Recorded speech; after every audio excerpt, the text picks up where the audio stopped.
ओम श्री परमात्मा नमः।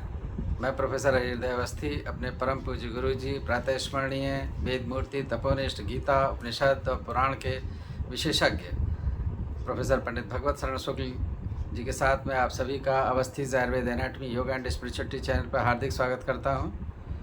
हम लोग सांख्य शास्त्र की 17वीं कारिका का अध्ययन कर रहे हैं, जिसमें केवल्य की प्रवृत्ति से पृथक होने से भी पुरुष की सत्ता बताई गई है और आगे की सरल शब्दों में व्याख्या गुरु जी करेंगे। नमोस्तनंताय सहस्रमूर्तये सहस्रपादाक्षिशिरोरुबाहवे सहस्रनाम्ने पुरुषाय शाश्वते सहस्रकोटियुगधारिणे नमः। कृष्णाय वासुदेवाय हरे परमात्मने प्रणतक्लेशनाशाय गोविंदाय नमो नमः। इस चैनल से संबद्ध सभी विद्वत्गण, सभी जिज्ञासु छात्रवृंद एवं सहृदय सज्जन वृंद, इस चैनल के संस्थापक तथा प्रबंधक आचार्य हरिहृदय अवस्थी जी, आप सभी का सांख्य शास्त्र की इस विचार परंपरा में स्वागत है। हम लोग संप्रति विचार कर रहे हैं 17वीं कारिका में कि इन 25 तत्वों में जो पुरुष तत्व है वह है ऐसे कैसे स्वीकार किया जाए, जिसमें 5 हेतु दिए गए: संघात परार्थत्वात्, त्रिगुणात् विपर्यायात्, अधिष्ठानात्, भोक्तृभावात्। इन 4 का व्याख्यान हो चुका है। वर्तमान में कैवल्यार्थम प्रवृत्तेश्च पुरुषः अस्ति इति सिद्ध्यति। कैवल्य कहते हैं मोक्ष।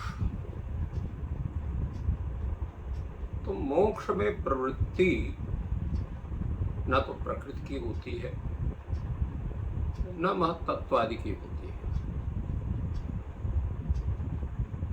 वो केवल पुरुष की होती है। कैवल्य का क्या स्वरूप होता है, ये पश्चात इसका विवेचन होगा। जिस समय ग्रंथ की पूर्णता बनेगी तो उसके पूर्व ही कैवल्य का क्या स्वरूप होता है सांख्य शास्त्र में, इसका विवेचन होगा। तो कैवल्य जिसे हम लोग ऐसा कह सकते हैं कि वह दिव्य दृष्टि, जिसमें त्रिविध दुख की सार्वकालिक निवृत्ति हो जाती है, वह जो स्थिति बनती है वो कैवल्य की स्थिति होती है। तो उस कैवल्य की प्राप्ति के लिए दुखत्रय विघात के लिए अगर प्रवृत्ति होती है तो वो पुरुष की ही होती है, अन्य किसी की देखी नहीं जाती है। कैवल्यार्थम प्रवृत्तेश्च का तात्पर्य इसका विचार करते हुए आचार्य वाचस्पति मिश्र कहते हैं, इतश्चास्ति पुरुषः इत्याह कैवल्यार्थम प्रवृत्तेश्च। इस प्रमाण से भी पुरुष सिद्ध होता है, वह कैवल्यार्थम प्रवृत्ति। यह हेतु हुआ। कहते हैं शास्त्राणाम महर्षिणाम दिव्यलोचनानाम च कैवल्यम आत्यंतिक दुःखत्रय प्रशम लक्षणम न बुद्ध्यादीनाम संभवति।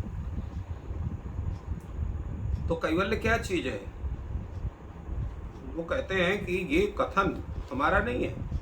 शास्त्राणाम महर्षिणाम दिव्यलोचनानाम, जिनके दिव्य नेत्र हैं, जो अपनी दिव्य दृष्टि से संपूर्ण स्वरूप का साक्षात्कार करते हैं, ऐसे जो महर्षि हैं, शास्त्र हैं, वो कहते हैं जो कैवल्य क्या है, आत्यंतिक दुख त्रय प्रशम स्वरूप है कैवल्य, जिसमें आत्यंतिक दुख त्रय का पूर्ण रूप से प्रशमन होता है। आत्यंतिक दुःखत्रय प्रशमः लक्षणं स्वरूपम यस्य सः आत्यंतिक दुःखत्रय प्रशम लक्षणम कैवल्यम। कैवल्य का लक्षण क्या है? आत्यंतिक दुःखत्रय प्रशमत्वम कैवल्यत्वम, जिसमें आत्यंतिक दुःखत्रय का प्रशम हो जाए। तो वो बुद्धियादि में संभव नहीं होता है।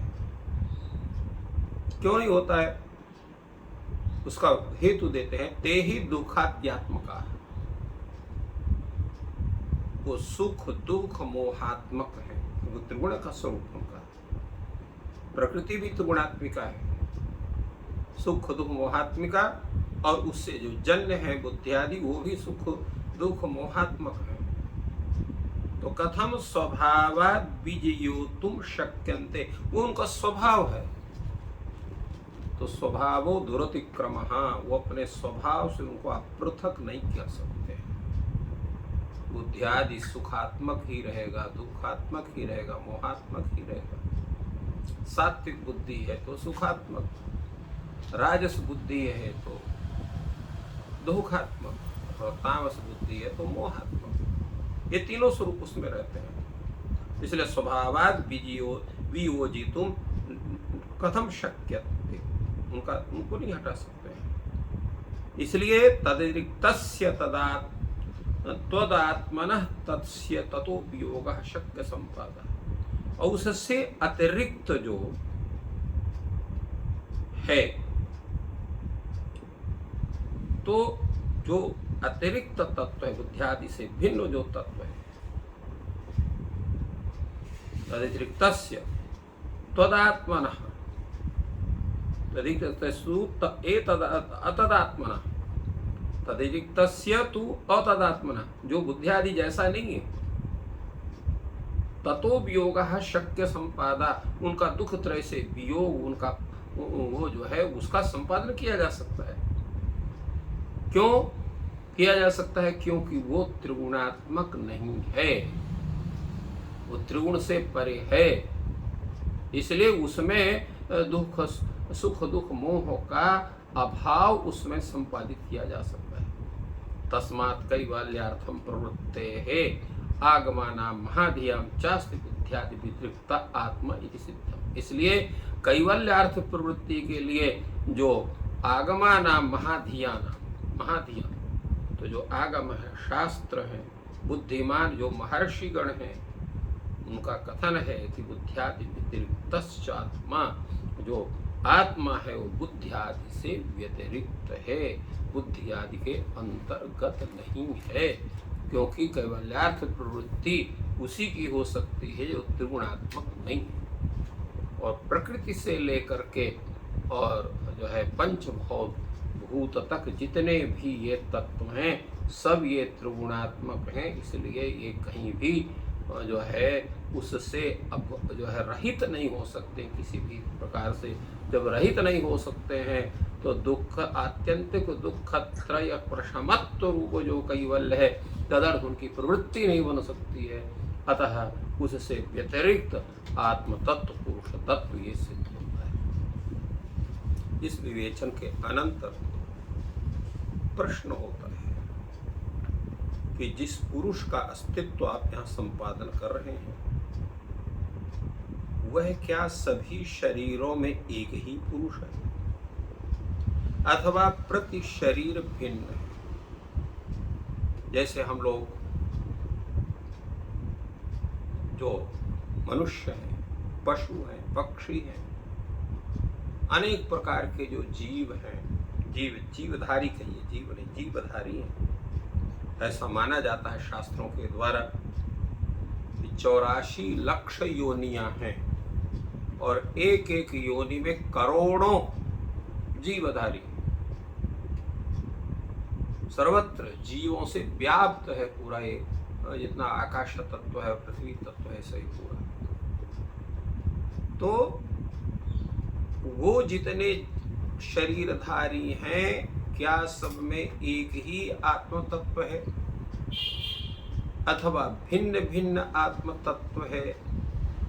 इसको कैसे जाना जा सकता? आचार्य वाचस्पति मिश्र इस जिज्ञासा को उठाते हैं। तदेवं पुरुषास्तित्व प्रतिपाद्य स किम सर्वशरीरेषु एकः किम अनेकः प्रतिक्षेत्रम। सभी शरीरों में एक ही वह पुरुष तत्व है, आत्म तत्व है। यहाँ पुरुष शब्द आत्मा का वाचक है। एकः पुरुषः एकः आत्मा, किम अनेकः प्रतिक्षेत्रम, प्रत्येक क्षेत्र नाम शरीरम, प्रत्येक क्षेत्र प्रत्येक शरीर में क्या वो अनेक है, भिन्न भिन्न है? ऐसा संशय होता है, संदेह होता है। तस्य प्रतिक्षेत्रम अनेकत्वम प्रतिपादयति। तो यहाँ पर आचार्य ईश्वर कृष्ण की कारिका के विषय में कहते हैं, यहाँ पर ईश्वर कृष्ण अपने इस कारिका के माध्यम से उस आत्म तत्व का अनेकत्व सिद्ध करते हैं। तो इस प्रकार गुरु जी ने बहुत ही सरल शब्दों में इस कारिका का विवरण दिया। ईश्वर आपकी सहायता करें। आपका दिन शुभ हो। धन्यवाद।